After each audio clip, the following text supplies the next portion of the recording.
Ipinag-utos ni Pangulong Marcos Jr. sa Department of Budget and Management ang pagbibigay ng 100 milyong piso na local government support fund sa probinsya ng Masbate.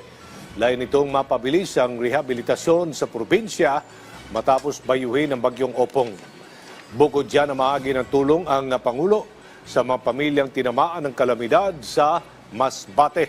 Kabilang dito ang tig 10,000 pisong ayuda para sa assistance to individuals in crisis situation sa 6 pamilya at nagabot din ng halos sa 35 milyong pisong tulong para sa livelihood assistance at tulong panghanap buhay sa ating mga disadvantaged workers o tupad na programa ng Labor Department.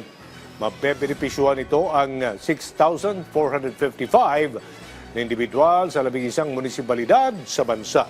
Bukod dyan, sinaksihan ng Pangulo ang pamamahagi naman ng food packs, mga hygiene kit, water filtration, panlinis ng tubig at iba pang tulong na hatid ng DSWD. Naglagay rin ng Starlink unit sa nursery, elementary school sa Masbate City kung saan pansamantalang naninirahan ang mga biktima. At siniguro din ng Pangulo ang mabilis na pagsasaayos ng higit 800 classroom, pagkukumpuni sa mga linya ng kuryente at ang paghatid ng serbisyong medikal. Huwag kayo mag-alala, patuloy po ang suporta ng pamahalaan hanggat nangangailangan kayo. Kahit na matagalan tayo ng konti dahil hindi pa nyo naaayos ang inyong mga tahanan, nakasupport na kami.